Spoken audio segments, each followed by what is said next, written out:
Hi, and welcome to episode 153 of the Untethered podcast. Today we have speech-language pathologist Alonna Bondar joining us. Alonna has been a pediatric SLP for over 20 years. She spent many of those years specializing in early intervention, providing speech and language and feeding therapy. She currently owns a private practice working with children specializing in speech sound disorders and orofacial myofunctional therapy.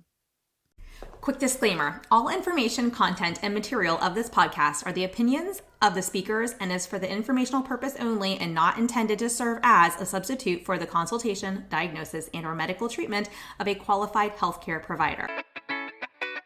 Welcome to the Untethered podcast. I am your host, Hallie. I'm a certified orofacial myologist, feeding specialist, and mentor.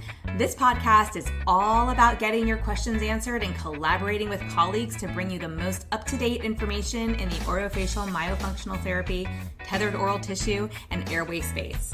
I challenge you to keep an open mind and join my mission to get this information out to the masses. Let's get started. Well, Alonna, I'm so excited to finally be chatting with you. I feel like we're in person, but we're not. We're on Zoom. And have you here joining me on the podcast today. Welcome. Thank you so much for having me. This is so exciting.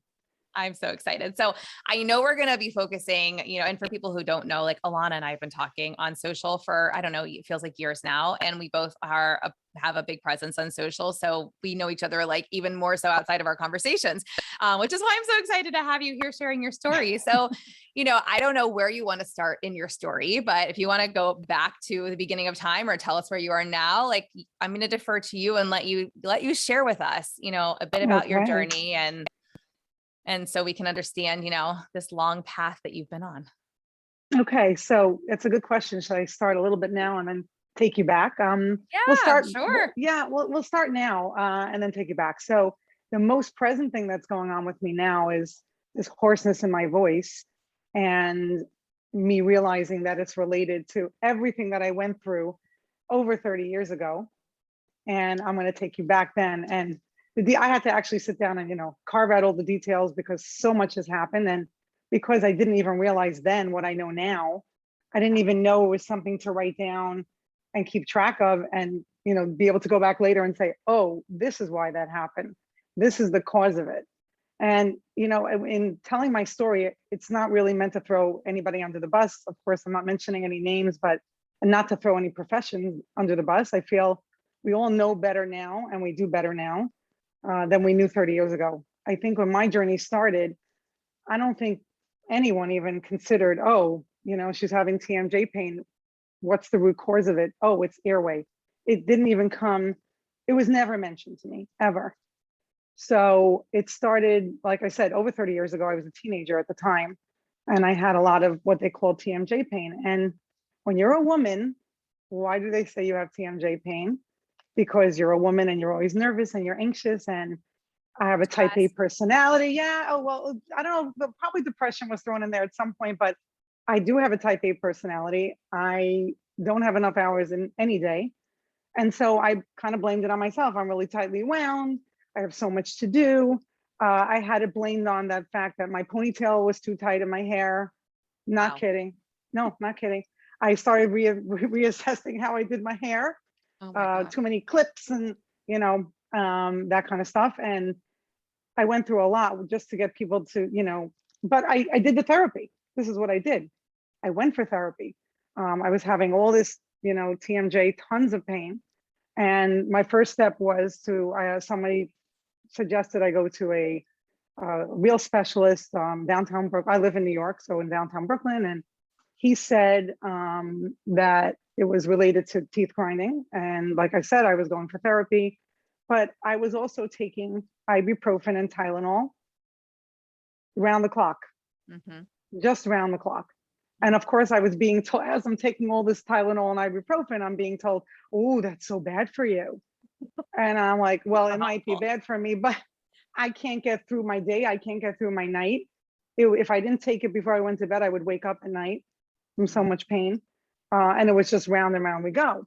And I went to the specialist. He made me a biplate to wear at night. So what happened? We were basically putting a Band-Aid on the problem.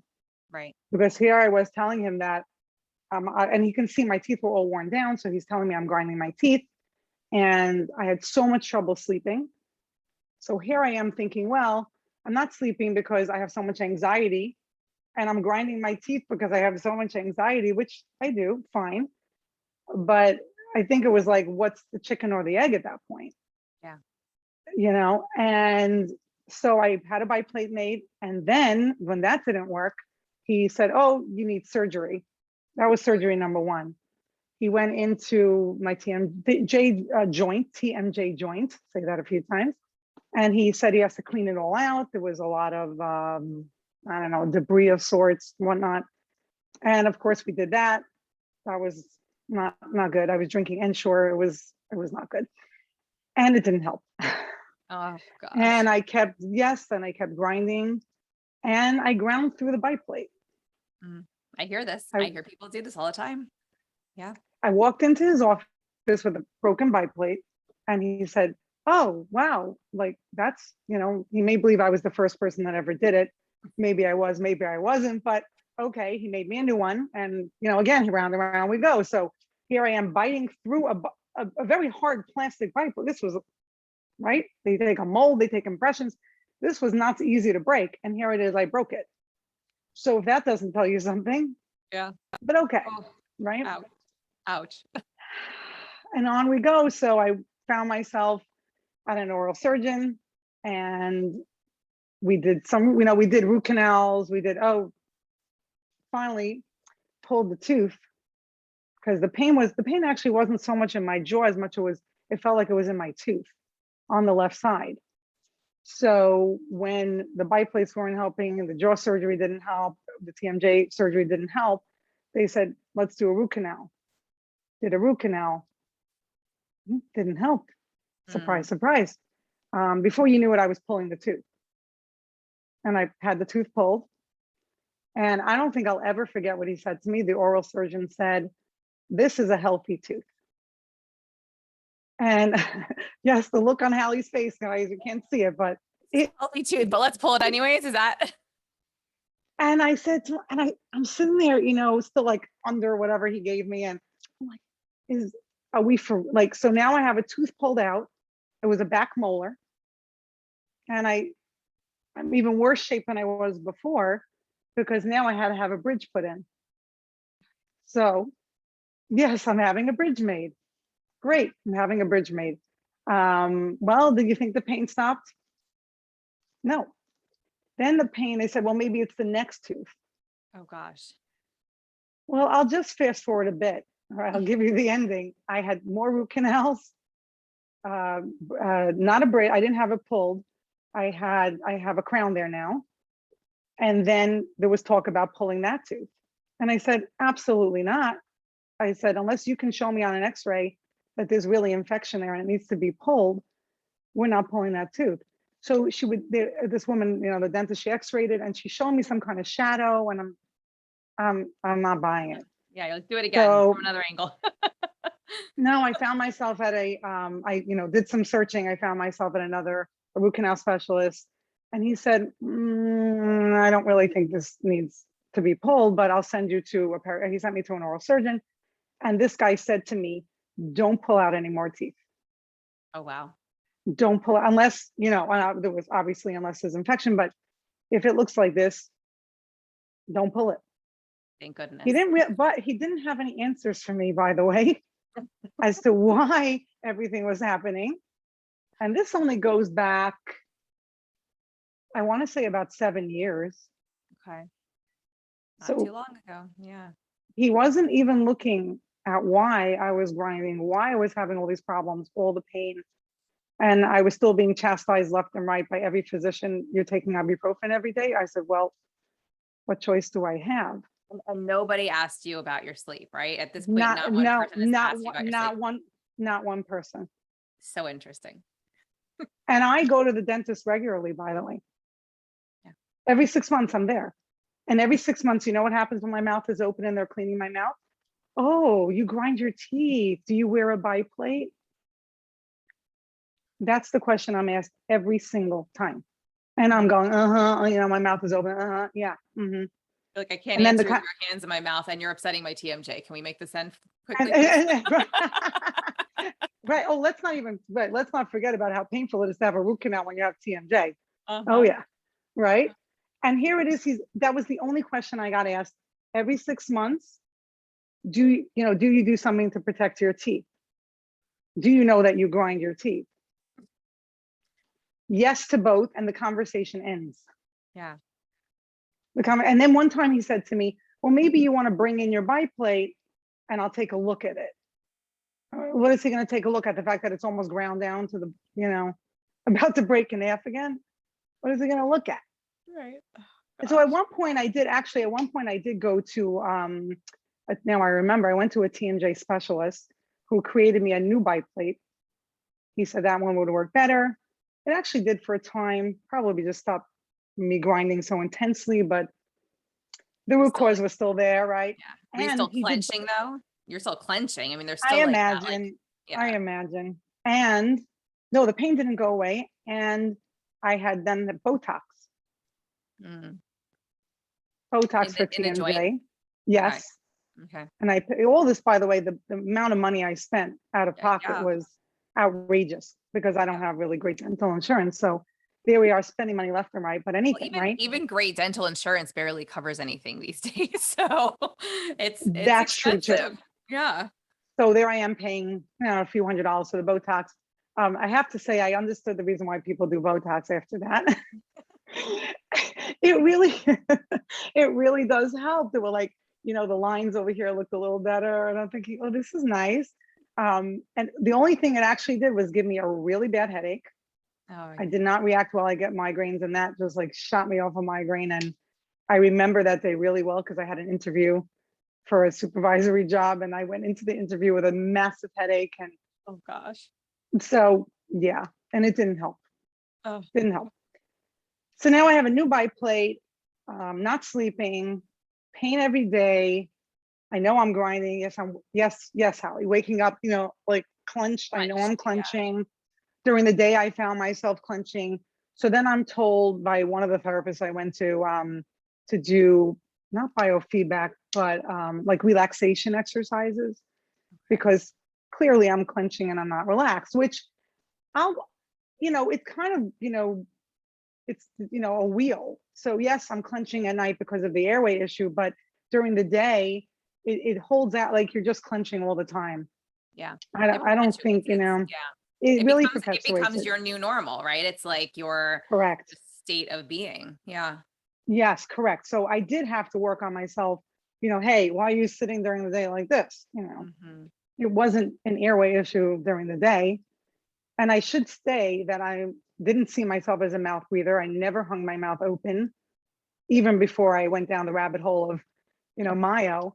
But I look at pictures of myself. Certainly, I don't have that gummy smile. I don't have that hanging mouth open, but it most likely was open just that little bit to consider me not a full nasal breather, which I've learned now. You're a mixed, and at nighttime, nasal mouth breather. Yeah. Depending on what time of day and what's going on. And certainly I would wake up once I went down the myo hole. I realized I was waking up in the morning, mouth was open. So that I knew I was mouth breathing at night. And then when I heard Ken Hooks on your podcast, and he's a respiratory therapist, my husband is one as well. Oh, okay. And so I was very interested in hearing what he had to say. Yeah, he's fantastic. If anybody didn't hear that episode, go back and listen to that. He's fantastic. He's great. He's really great and a great person to deal with. Yeah. I emailed him and he was just such a pleasure. And he sends you a kit and you wear it at night. It's just it's a home sleep study, and he sends it to you and you do it at night in your own bed. And then you send it back to him and he gives you a report. He analyzes it. And he told me that he said mild sleep apnea, but there were 11 hypopneic episodes an hour. So in women, what he discussed on the podcast was in women, they don't really say sleep, apneic episodes, they say hypopneic episodes, but essentially sleep disordered breathing. Nothing I didn't know before. Right. Well, but now confirmed. Yeah, it confirmed it. And I want to say it was easy to do, not that expensive. And he actually spoke to me on the phone, went through all the results, answered all my questions. We spoke briefly about the things that I'm speaking to you about today. And I said, okay, now what? Now I know this, now what do I do with it? I did go to visit Dr. Park. And he was at Montefiore at that point. And he read the study and we discussed, and there was nothing, that he wanted me to do that was radical. He didn't, say that I need any surgery in my nose, or my palate is not super high. My tongue can fit in pretty well. I've since had it looked at some myotherapists. They measured. It fits pretty well. I've gone down the route of thinking about palatal expansion, but tabling that for now. He suggested taping at night and some other things. He discussed with me some things that people may not realize, but when we're trying to protect our airway at night, not eating so close to bedtime is really helpful, because food and digestion is involved in breathing. Breathing is involved in food and digestion. So besides for my reflux, it was a good idea. Anyway, I stopped eating a few hours before bed so that my body doesn't have to work to digest food at nighttime. So that's one of his suggestions. And then I taped. I did wear not myotape, I wore buteyko tape over my mouth. And I started getting much better sleep.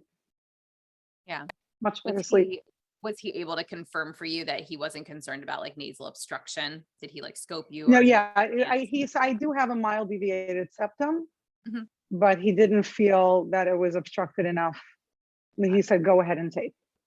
That was okay. Like, he didn't see any reason for me not to. Yes, and we should say that, never tape before confirming that there isn't any obstruction that will prevent you from nasal breathing. So I did have that confirmed first. He scoped me and we discussed taping, and I send all my little clients to ENTs. Hallie and I were discussing before we started recording the podcast that I do have to now suggest it to them. Please, can you scope this client, because these are my concerns and I want to work on nasal breathing, but I can't do that until you confirm for me that there's no obstruction.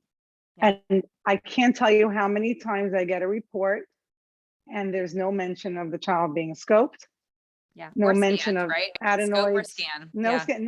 Nothing. And the scoping can be done so easily in the office. I don't know. I'm just missing something here. I don't understand why not. So instead of taking it to chance, I've been making relationships with ENTs and, asking them to please, can you do this? Sending them an email before the child goes. I have a child going next week. An email's going out. This is what I suspect. I want to work on her nasal breathing. Please, confirm or deny, whichever way it is, but let's know what's going on in there.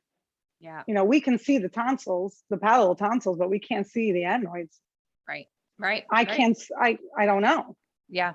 So I know. And that's like one of my big pain points, because it's been so hard to find somebody in the DC metro area. And you would think that in DC, Maryland, and Virginia, when you have 3 states right next to each other, you can very easily, drive from one area to the other. It's just been incredibly challenging. And the latest is that as one of our airway centric ENTs just this week sent a report back with the mom to one of my team members and said, well, the child's not snoring. So, I'm not concerned about enlarged adenoids or, and the tonsils look fine.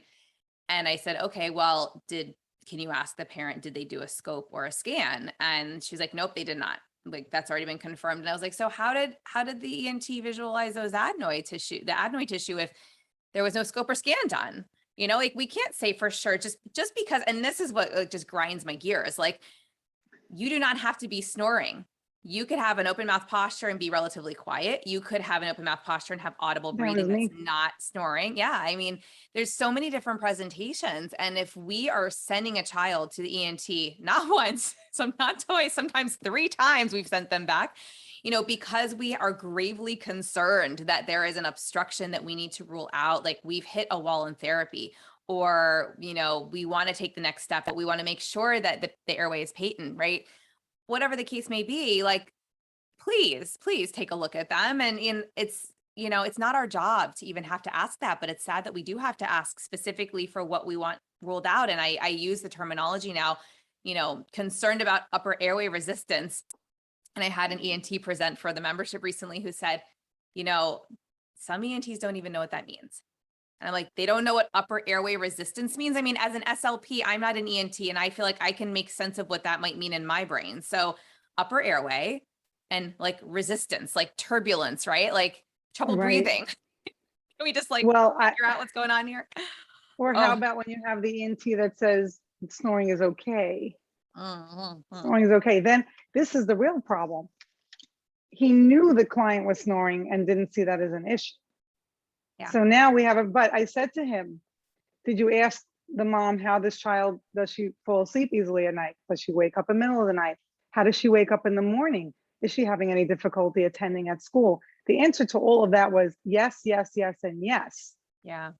While she sat here in my office with a rolled over lip and mouth breathing. And the poor kid, when I ask on my intake forms, I ask about school performance, and the mother's writing in there how the child is having attention issues.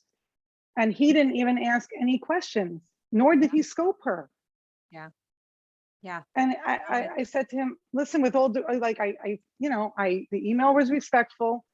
I really want to make a relationship with him. I don't want to have an argument, it's not an argument. It's, look, can I just educate you as to what we look for? By the way, he sent the client to me. He sent the client to me for a pervasive articulation issue. So the child's in therapy for years, and he doesn't see how any of it's related. And we can discuss that she also has a posterior tongue tie that's also, according to him, not related. But we'll see. We'll see. Yep. I'm just getting started with this case. But I sent him back an email and educated him. Look, I see my role.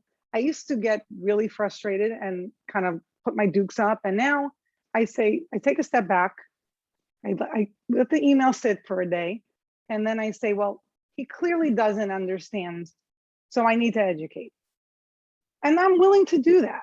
I'm willing to give him the articles. I'm willing to show him some pictures. I sent him the pictures that I take in my therapy, in my assessment, explain to him what I'm looking at, the feeding issues that go on, all of it. So I'm willing to educate. And so, I mean, part the reason why I contacted you to do this podcast was because I thought, how many adults are out there grinding their teeth at night, and the dentist is saying, can I make you a bite plate? Yeah. And by the way, I should say, to go back to that, because we kind of squirreled away, but that's okay. To go back to the bite plate, the reason why I won't have any more bite plates made, certainly not that one. Yeah. Oh, I didn't mention to you that my recent one fell down the toilet. And it's okay. It's okay. It needed to be down the toilet. It was on the edge of the sink, hit the toilet. Funny. And at that point, the universe was trying to tell you something there. Absolutely. And at that point, I already had seen Dr. Park, and I'm like, I don't need that thing anymore, because it really was not allowing me to have correct tongue rest posture.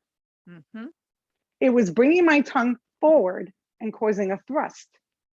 Because of the way it's created, there was not enough room for my tongue, and I had to push it forward. And if I'm pushing my tongue forward, and we can all go down that, the connections with, poor tongue posture, and how am I supposed to breathe through my nose? Yeah. Well, so and also if your tongue is coming forward and it's not resting in the palate, it's also changing the orientation of your jaws. Oh, so absolutely. Hi, TMJ. Absolutely. So all those connections. So that it went down the toilet, and I said, time to look into airway, time to have another approach, because clearly up until now, not working. So I mentioned I did the nasal taping, and then I started to really pay attention to nasal breathing during the day, and of course joining, all the myo groups, and just really getting down that rabbit hole. And boy, it's a rabbit hole. It's a rabbit hole that you never climb out of, And I see myself as it's just an ongoing process of, learning more and knowing more. And the latest, as I mentioned Did I mention in the beginning about my voice issues? I forget. Yes, I said that. You told me, but I don't remember if we recorded that yet. So I think tell I us more. started okay, so I will tell you more. And you did start. You did start with that. Yeah, that's what's going on now. That's what's going on now. So interestingly enough, I'm an SLP for over 20 years, and I always had slightly hoarse voice. I was told at one point that I have a vocal cord nodule. I did some voice therapy, but essentially I have been living with like a small nodule for years and years, and everybody sort of knows that's my voice. But around January, it was January 2021, so a year ago, I had like almost dysphonia. I had no voice. And for an SLP specializing in apraxia and it was rough. Still is. Yeah. And I really had no idea why. And so I did what I had to do. I started voice therapy. I went to an ENT who looked at, she did scope me, and there was nothing. She saw a little spot here, something about the blood vessels. There were like some broken blood vessels, but nothing terrible. But the wave was poor, and clearly I was having issues with my voice. So she recommended voice therapy. I did do some voice therapy, and I did see changes, improvement, but I was still having a lot of pain. I took a break, felt like I needed to find someone else. And fast forward, I go to see an ENT at a well-known university hospital in the city, and I'm keeping the name quiet for a reason. And he's telling me about I have a lot of tongue tension. And he's feeling under, just behind my jawbone. And I said, I do, huh? I said, yeah, I think I'm pretty sure I have a posterior tongue tie. I've already been, down this road, kind of showing it to all my friends. And I have a lot of floor of the mouth elevation, and I'm pretty sure I have posterior restriction. So he goes, you do? Oh, stick out your tongue. And I said, I didn't want to laugh because I was trying to be respectful. But and I said, clearly you don't think that's the way to diagnose a posterior tongue tie, though clearly he did. So what was his reaction? What did he say? He looked at me and then just kind of, okay, and it wasn't the time or place to really go into any more because, but did he agree with you, or did he decide you didn't have one, or did he comment on that? He just didn't even know. Okay. He didn't even know. He just didn't even know. Okay. And that was that. Interesting. And I decided to just table that because I was still trying to figure out the connection myself, because he had only mentioned to me a few minutes ago about all this tension in my tongue. And now the wheels are turning. I'm sitting there in his office going, wait a minute. I did the voice therapy. And then I'm thinking, you know what it is? I'm trying so hard to maintain correct oral rest posture day and night. Yeah. And you're treating patients, mind you. So you're basically in therapy 24/7. Yeah. And so what's happening here? I don't have it. I cannot lift my tongue up in the palate the way it needs to be without the tension in my tongue. Yeah. You're compensating. Yeah. I am 100%. And all of a sudden the light bulb, like it was an epic moment. Yeah. Like, so I really couldn't, it was like, right. And so, and it's just another layer to this issue. And I'm thinking, well, I want to explain to him more about this, but I'll email him. I'll send him the articles, I'll be back. Right. I'm going for my follow-up. I'm actually going for, I'm going for my follow-up in a couple of weeks, and I'll have another convo with him. But I did start therapy with a clinician in that office, and she is amazing. And I brought it up to her at the first visit because she's, kind of touching and feeling. And she's like, wow, you have a lot of tension in your tongue. And I said, do tell. Tell me more. What does that mean? do tell. And I said, I think this is a real connection for me with my voice issue. I said, yes, I know I have work to do on, a lot of issues related to voice and how I use my voice. I get that. I became more specialized in apraxia, and so spending a lot of time working on, the prosody and a lot of reps in those sessions, and perhaps I'm abusing my voice more than I realize. And so she's been amazingly helpful in all the techniques, and I think I sound pretty good today compared to just a couple of months ago. Learning a lot, and she's amazing. I said to Hallie before we started recording that the next step for me is the release, and I'm going to make the appointment today. I'm going to do it. I've been holding off only because we use our tongue so much, and I'm nervous, but at the same time, I can't keep doing this. Yeah. There's so much for your rehab. Like, I mean, to throw yourself into therapy the next day with clients, like it's just going to help you, really. So, all the myo exercises, right? It's funny. So it's fascinating. Yeah. I put Lily through it at 24 months, right? She had some great benefits from it. And then Mia went at 5 days of life. And I was like, I put both of my kids through this. I think it's like finally time that I step up to the plate and do it too as their mother. Like if they can tolerate this, like, so can I.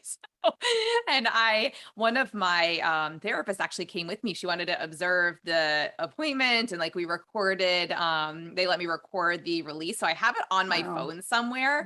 I've never watched it because like, I'm not like, I know there's a lot of therapists who are like, oh, this is so cool. And I want to attend releases and, do guided releases and everything. And I'm like, you guys have fun with that. Like, that is so not me. Like, I think it's cool to see the, like the full body impact and to see the range of motion increase. I'm like, but I do not need to watch tissue be released like that. That's just gives me the heebie jeebies. So like, that's why I didn't become a doctor. No, I'll leave that to everybody else, but it is cool. I'm like, I have it on my phone. I have like permission to share it. And I don't think I actually ever have like shared the recording beyond like my immediate team, just because I just forgot even had it, like out of sight, out of mind. But we were talking about this before we recorded. My release was done with a laser and with a light scalpel CO2 laser with Dr. James Ryan. And he also released both my children. And it was easy. Like, I don't remember, like, not that I don't remember, like I expected, right? So I expected that like I would feel more during the procedure than I did. And obviously like I was, numbed and lately, under twilight or whatever. It was very easy. And after the procedure, like I felt fine. That night, it was hard to eat oatmeal. I don't know why I decided oatmeal would be a good idea, because I was kind of like, well, I don't really have to chew it much. Like, it'll be pretty easy to eat some oatmeal, except for when it's like hardened into a rock 45 minutes later, because I couldn't eat it. It was so hard to eat. It's also very gummy and pasty. I don't know. Yeah, don't ask. The feeding therapist in me clearly was not thinking straight. No. I have no idea why I thought that would be a good idea. I also think I like didn't plan properly and didn't have the right foods at home. And here I am with like 2 young children, and I'm like looking in my pantry. What can I eat? I don't really want a potato, so maybe I'll just have some oatmeal. Yeah, horrible idea. But I tell everybody else, I'm like, something really cold is great, or like a smoothie or something easy to drink, or room temp, a little warm would be fine. Don't do anything too hot. Like that doesn't feel that's not going to feel good. But really didn't have many restrictions. Like he always says, like, don't drink like through a straw immediately, and don't eat anything with like seeds or anything. I know. Me too. I'm over here with my I'm going to get rid of them. Okay. No, it's fine. Like, like during the healing process, it's fine. He just says like in the first 24 to 48 hours, especially if you have sutures, he's always like, don't avoid straws. I think it's just the inner oral pressure, with straw drinking and everything. But anyway, so it was great. I thought I was going to be in pain. I thought I was going to wake up uncomfortable. Like I thought I was going to be sore, and I felt none of that. And I didn't take anything after. I did take, I think, some ibuprofen like a couple hours after the procedure, just because I anticipated like that I would be in pain and really uncomfortable. And I didn't need it. I didn't have to take anything beyond that. Nice. And I was pushing me. I was like, wow. Like that was really cool. So yeah, I mean, it was a great experience for me. I definitely have, I've shared on the podcast before that like my own active wound care was not what it could have been. Like I should have had somebody else doing it on me, because I healed in more of like a triangle, or more of a triangle than a diamond. And that's just how my body heals. So I have like slight reattachment, but I don't think it's to the point of like of definitely needing another release. We'll see what happens. I'll keep you all, I'll have to do a separate episode. I'll talk about my upcoming nasal surgery that I have scheduled for April 2022. But yeah, we're going to see. It's all these different pieces to the puzzle, right? Right. So I think this is the next piece. Either way, I have restriction. I see it. I have some scalloping. I see the issues. Yeah. I worked on myself to fix my tongue thrust and those issues, but would it certainly be easier if I didn't have to monitor my tongue movement all the time? Yes. You We know, shouldn't have to. Yeah. we shouldn't have to do that. I have a big appreciation for my clients that come in, with these myo issues. And I had a conversation with a mother the other day because this child has zero carryover with, his lisp.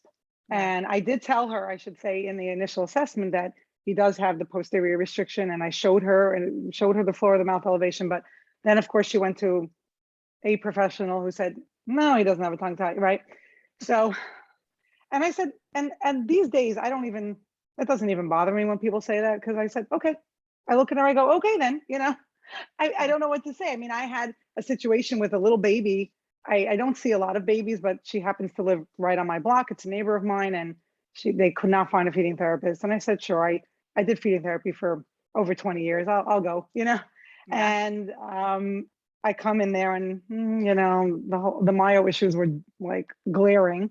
Yeah. And the pediatrician was telling her that she should go to a neurologist. All her delays are she should go see a neurologist. And I said, no, what she really needs is an ENT. Why is she mouth breathing? Why can't she eat? Yada, yada. And of course, she did go to the ENT that I recommended. He did everything, the release, the adenoids, the tubes, and I can't tell you, she's already a different child just a couple of months later. Yeah. And so much for your neurologist appointment. So I don't even take it, I don't even look at it as, oh my God, I don't even fight back anymore. I'm just like, I look at the parent, I say, And I told the parent with this 9-year-old child here in my office, and I said, I can tell you what I'm struggling with. And I'm an SLP, so I think about my speech and my tongue movements all the time. Yeah. So I have somewhat better control anyway. I know that I'm working on myself, and I work at it. Yeah. And it's effortful. It's exhausting, really. It's exhausting. And Yeah. for a 9-year-old boy who has, trust me, his speech is not even on top 10 on his mind on an everyday basis, right? For the average child who has no restriction, carryover is difficult. And now you're asking him to figure out how to stabilize his tongue well with this restriction. And I doesn't have the anatomy to support that. So it's not even really a fair request. Yeah. Yeah. And so, of course, I did the whole functional assessment. I showed her all the feeding issues, all the tongue thrust issues. So it needs to be fixed to prevent, he had expansion already, but it will just all collapse back, And I gave all this information to the mom, but, going through it myself, I really could speak to the difficulty that I have, even as an SLP, and, being much more mindful than most people. And now I'm now you got me fired up. I'm going to go do this release. And but I think it's really important to be able to now go back to my clients and say, this is what I was experiencing. Now I had the release, and I'm hoping to have some really good, good changes after this. Well, it makes you human too, because you can also speak to the fact that you were hesitant about the release. And even though you've seen the benefits in your patients, when it comes to your own care, and I've shared this with families, I've said, look, I was in my 30s when I got it done, but I'm an orthodontic relapse case. And I decided that I don't want this to happen to my children. And this is why I have a podcast. And this is why I teach this. And this is why we specialize this in my practice. And this is why my kids are going into early expansion. And it's an investment. I know it is an absolute investment in time and finances. But the way I look at it too is if I can prevent more issues from snowballing down the road, this upfront investment stings now, but it's going to pay off later. And look, I'm not saying that we won't need anything ever again. Nobody knows that. They still might need some things down the road. Who knows?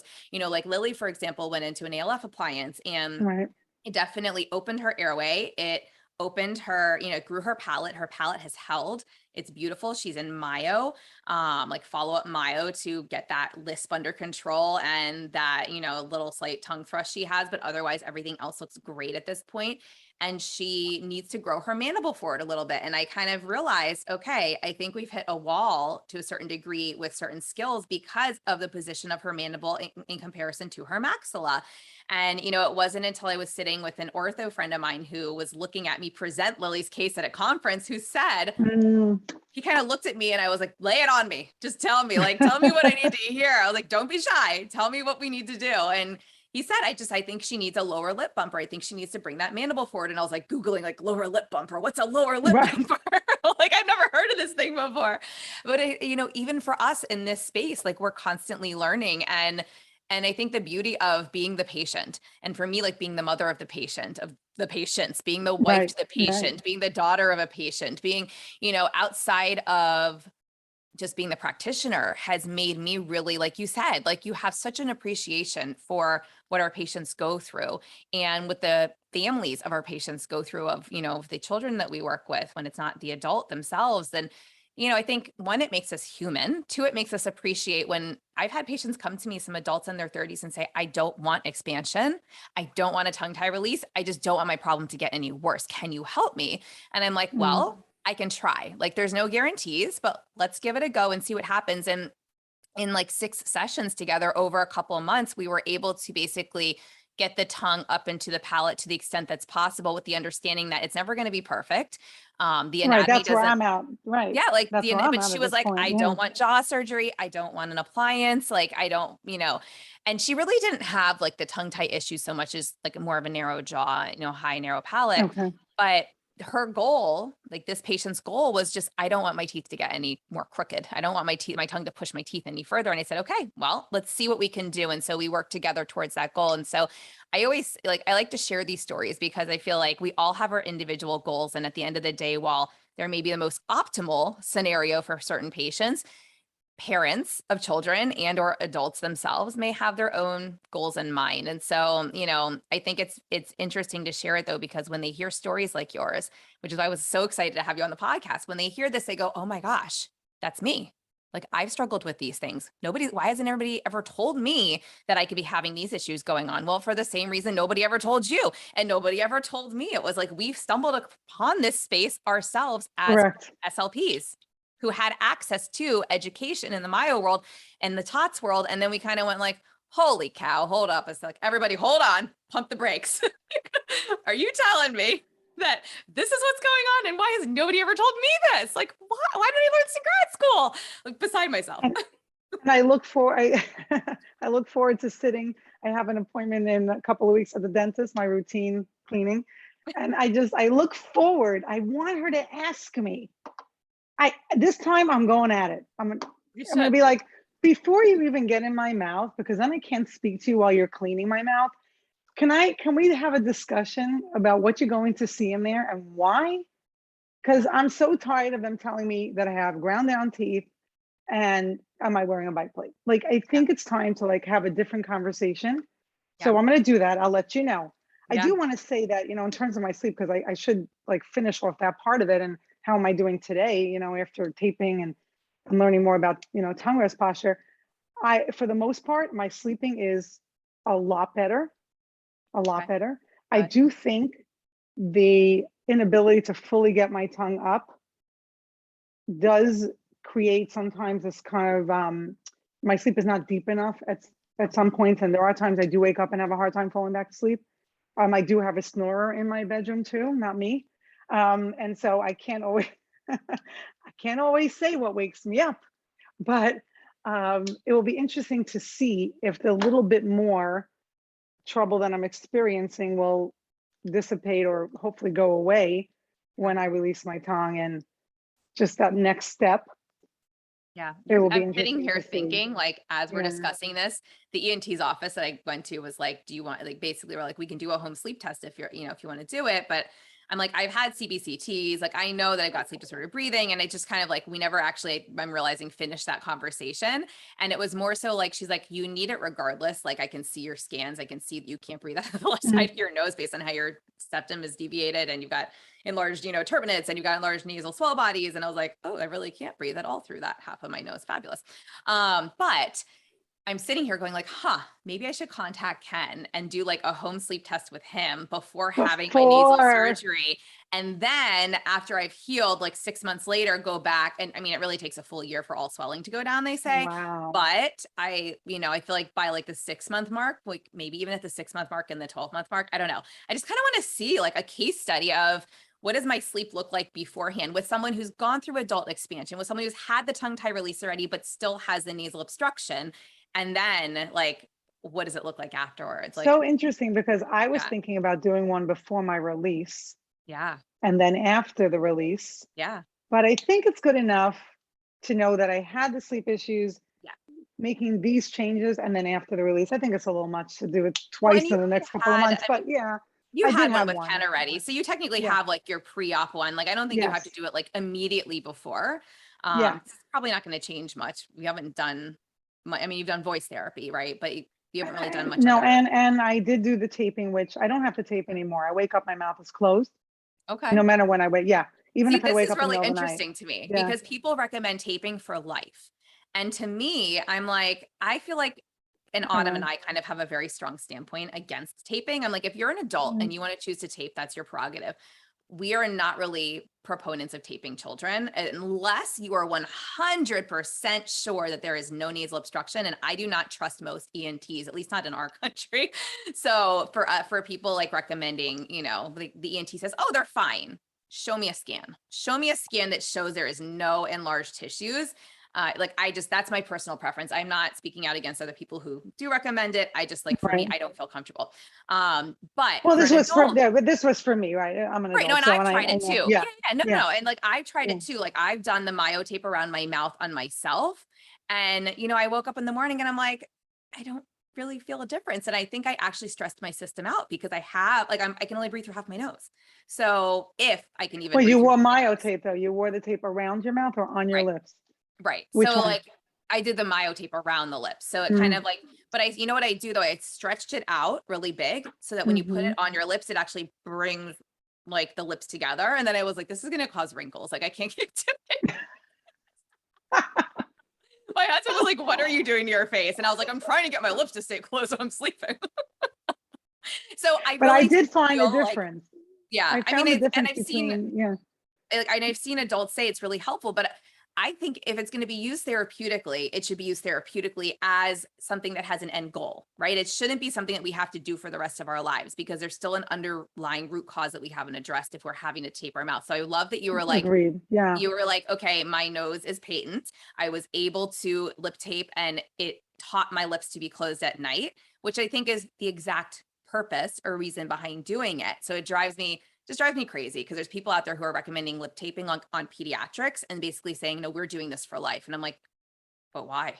Like that So to I me. do want to say I listened to a podcast recently. I will not name names, where a professional discussed the fact that he tapes for life. I don't know. I personally felt I also tried several different tapes. I started with the myotape. I found it wasn't really keeping my mouth closed all night because it's open on your lips. It goes, if anybody doesn't know, it goes around your lips and it leaves a little opening. Sometimes it's good to start that way because you don't feel so claustrophobic, and in case you really have to breathe, you can. So some people like to start that way. Then I used the Buteyko tape, which is so sticky and so good. So Interesting. it is Did so you sticky. did you do like top lip to bottom lip or did you go straight across? Like, how do you tape straight that? across, straight across. Can you open your mouth if you have to though? No, it's very sticky. Okay. Very sticky, very sticky. I see personally, I loved it because I knew my Yeah. mouth would stay closed and I was very comfortable. I was able to nasal breathe. I should say that I now know a lot more about working on nasal breathing, like the Buteyko method and doing I've been taking some other courses. I have one coming up. I'm working, just teaching children, adults to nasal breathe as a whole before, like, taping would not be my first go-to.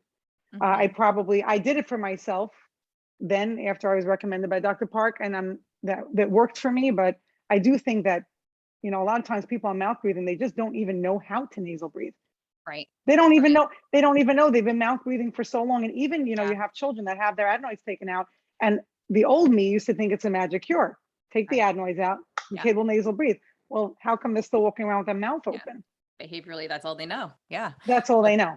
Yeah. So, Well, and that's there's where a I'm lot, like therapeutically, like, especially like in sessions, and to teach things, like we obviously work on closed mouth posturing and different ways of keeping the mouth closed. And so like, I am all for it, like therapeutically, when we know the nose, that nose is patent. And I think part of my discomfort, like I've told you guys, like in the DMV, I can't find an ENT that I trust. So I think part of also my whole disposition towards recommending, at least for like pediatrics, is we could put, if that's really sealing the lips and these kids can't breathe through their nose, that's dangerous. Like we have now taken away their main source of airway of breathing. So, that's my whole spiel on Yes, that. I had one mom. Yes, I had one mom say to me, he doesn't want to wear it in the evening at home.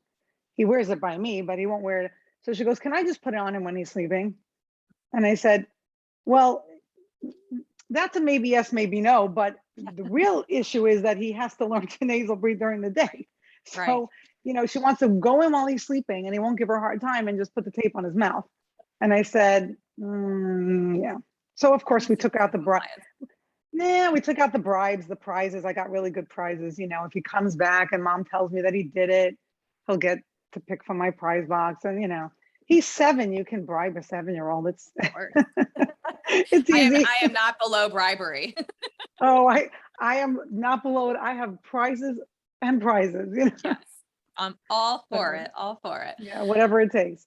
Yep, exactly. Yeah, no, it's interesting. And I think also like talking to some ENTs that are in this space now, like it's really opened up my eyes to like the way that they've been taught and how a lot of them have had to go after school to get additional education, just like we have. Unfortunately, they've also gone through med school. So, they've done a lot of education where you would have hoped, or they'll say like, well, I did learn about this, but it was for like 5 minutes in a course. Like it wasn't an actual like topic we focused on. Well, it was the same 5 minutes that we learned about tongue tie, Hallie. Exactly.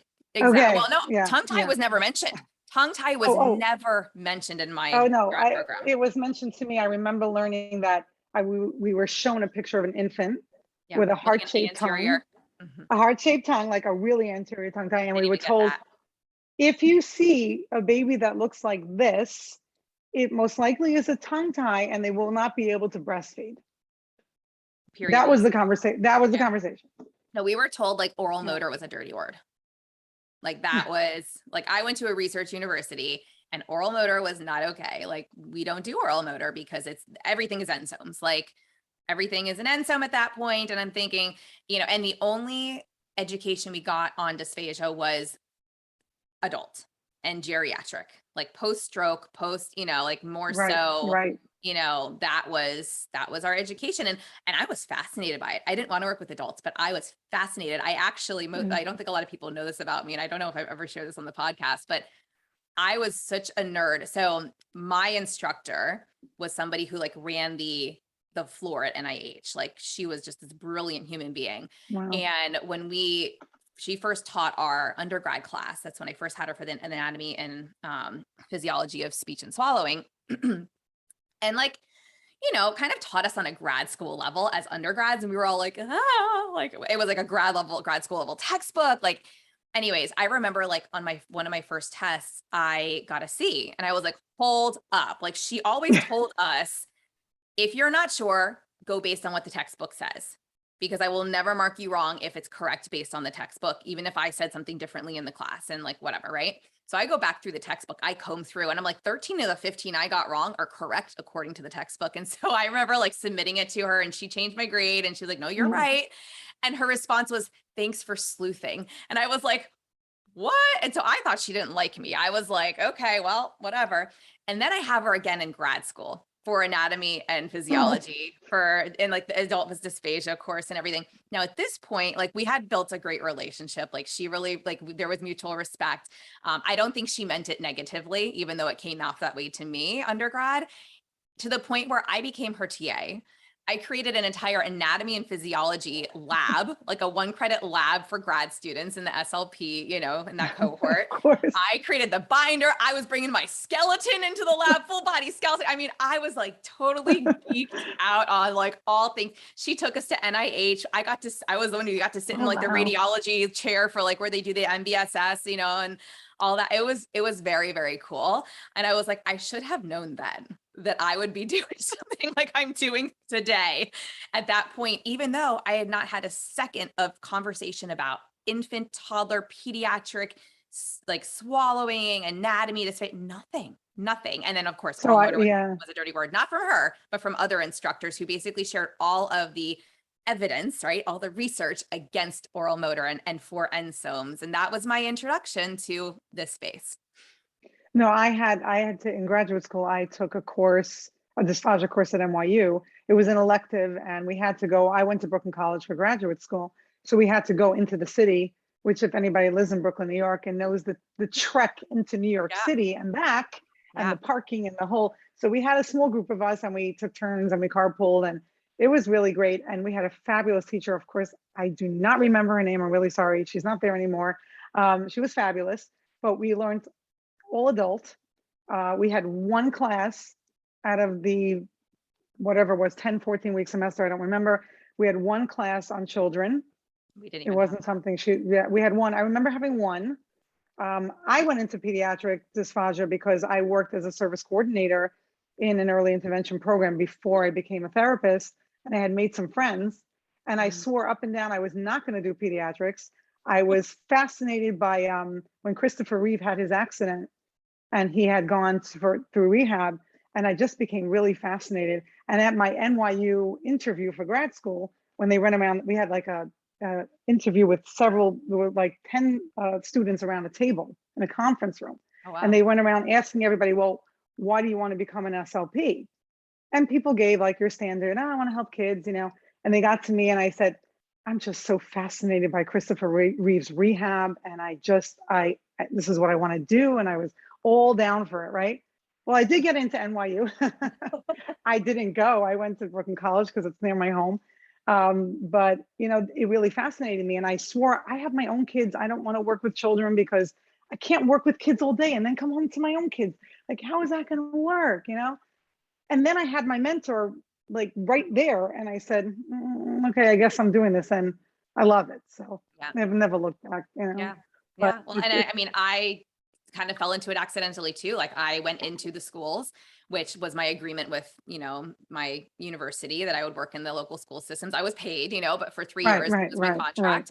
I did full-time preschool education program in the schools for 2 years, which was like unheard of, but I kind of battled them because I really wanted infants and toddlers. And they were like, well, we've never sent a new grad into infants and toddlers if you haven't done that as an outplacement in your graduate studies. And I'm like, I wanted that. Nobody gave it to me. And so I was really, really frustrated. And then my third year, I ended up going into infants and toddlers. Well, in infants and toddlers, they do a little bit more of the feeding stuff, but in the preschool education program with, you know, the 3 to 5 year olds, they really didn't. And I was like, these kids need it. I want to do it with them. I want to learn. And they told me no. And then an SLP left and they gave me her caseload. And she was in one of they called it beginnings at the time, which has now changed from all the political, you know, can't have certain things attached to certain whatever. Basically the classroom where they put the non-ambulatory kiddos. And these kids, some of them had 24-hour nursing care, you know, around the clock. I'm watching nurses pour feeds down their throats with their chin up in the air, necks in extension, you know, and I'm like, oh my God, like even I know something is not right here, right? I knew nothing at the time, but I knew that was dangerous. And they had feeding goals on their IEP. And I was like, wait a second, I was told I couldn't do feeding with these preschool education kiddos. Like, why do these kids get it, but those kids don't? Like, why do you have to be wheelchair bound to receive services? Like, so that I started throwing a whole stink about that. Anyways, I threw myself into feeding courses because I was like, I have to do right by these children and I don't know what I'm doing. And they've just basically plopped me in here with no mentor. Nobody can answer my questions because my CFY supervisors don't do feeding. They don't know. I had nobody to ask. And I'm like, this is extremely horrifying and dangerous. And I was frank with these parents. I said, look, like, I'm going to do best. Like, I'm going to do the best that I can, but I know very little and I'm learning. I'm a new clinician. So if you don't want me, I'm just putting that out there. And the families were wonderful, those that did communicate with me, but I was just like, this is what's going on. Like, something needs to change and something needs to change fast. Like, this is not okay. Right. And then we dug right in and here we are, right? We're never going to work with peds.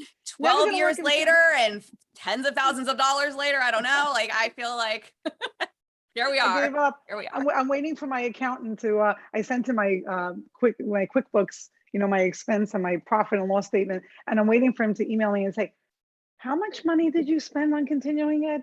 Is that really true? Or are you just trying to are you just trying to blow up your expenses? And I'm going to be like, oh no, that's in really fact true. Yeah. No, Pete, I'm like, I don't, so everyone's like, oh, like I get an ACE award. And I'm like, well, yeah, I've never paid for that in the past. And then I ended up paying for it because I don't think I paid for it or something, but I paid for the I registry. did it once and then I said, well, I was forget it. audited, so I was paying for the registry. So now I like officially got the ACE award. I didn't pay for the actual like piece of paper, but like, I'm like, now I can say I have an ACE award, right? I'm like, yeah, you know, when you do 142 hours every 2 years, like you have enough every 3, right? When they it's just, I'm like, I didn't ever count because I knew I had way more than I ever needed. And I don't always submit all of them, but they were ASHA courses that just automatically got added to my transcript. So here we are. I'm like, oh my gosh. So anyways, yeah, no, it's that rabbit hole that we all talk about, that we all go down, and then we all look at ourselves in the mirror and go, oh man, I got to deal with me first. So I am going to do that and I will report back. Yes. Very excited. Yes. I have the sticky right here. I'm calling him. Yes. Yay. Right here. Yay. All right. All right. So we'll do follow-ups. I'll have to do an episode on my upcoming nasal surgery, and I'll report back on my home sleep test with Ken and all the aftermath as well. So I love sharing this because I know that our listeners really appreciate hearing like real life case studies. And I think that when, you know, whether it's a parent going through it or, you know, of a child who's also been through it, or there's the parent of a child who's like exploring this for the first time, you know, I get such great feedback from our listeners that go like, yeah, I would love to hear from people. Yeah, I would love to hear people DM you or DM myself and just say, yeah, it spoke to me. I'm going to go get this. Tell them where they can find you. Where can they find you? Find me. I'm always on Insta at Bondar Speech, Bondar Speech. And I'm pretty active there. Yeah. Pretty active, maybe more active than I should be some days, but I love it. I love it. I learned so much from everybody else. And I love the collaboration that we have on Instagram. And it's brought me to where I am today. I just enjoy so much the feedback I get from people saying that tip helped me. And I would love to know if my story resonates with you and what you're going through. And so, yeah, it'd be nice to share that. Absolutely. Yeah. So at Bondar Speech, and we'll make sure we put that in the show notes. Thank you so much, Alonna, for joining me today. Welcome. This was amazing. Great. I always love chatting. You. We could chat all day long. Thank you so much. All day long. Thank you so much, Hallie. Of course. Thanks for listening to this podcast. If you want to hear more of these myo, TOTs, airway, and feeding related episodes, be sure to leave a review on Apple Podcasts or pledge a small amount on patreon.com/the Untethered Podcast.